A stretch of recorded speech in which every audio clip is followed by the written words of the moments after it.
तमिलनाडु के अंदर DMK party सनातन धर्म, 3 लैंग्वेज पॉलिसी और कई ऐसे मुद्दे उठा रही है। उसका एकमात्र उद्देश्य मूल मुद्दों से ध्यान हटाना है।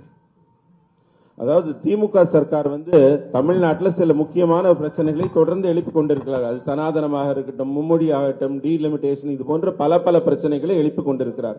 அது என்னன்னா, அவர்களுக்கு இருக்கிற ஆட்சியில் இருக்கிற முக்கியமான பிரச்சனைகள், ஊழல், மோசடி போன்ற பிரச்சனைகள் இருந்து மக்களை திசை திருப்புவதற்காக இது போன்ற பிரச்சனைகளை எழுப்புகிறார்கள். सर तमिलनाडु एक सेकंड सर तमिलनाडु एक सेकंड भाई, मेरी बात तो समाप्त होने दो।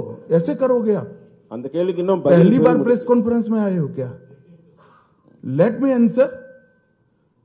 तमिलनाडु का चुनाव आने वाले दिनों में डीएमके सरकार के घनघोर करप्शन, लॉ एंड ऑर्डर का इश्यू, दलितों पर अत्याचार और महिलाओं पर अत्याचार के आधार पर तमिलनाडु की जनता वोट करने जा रही है।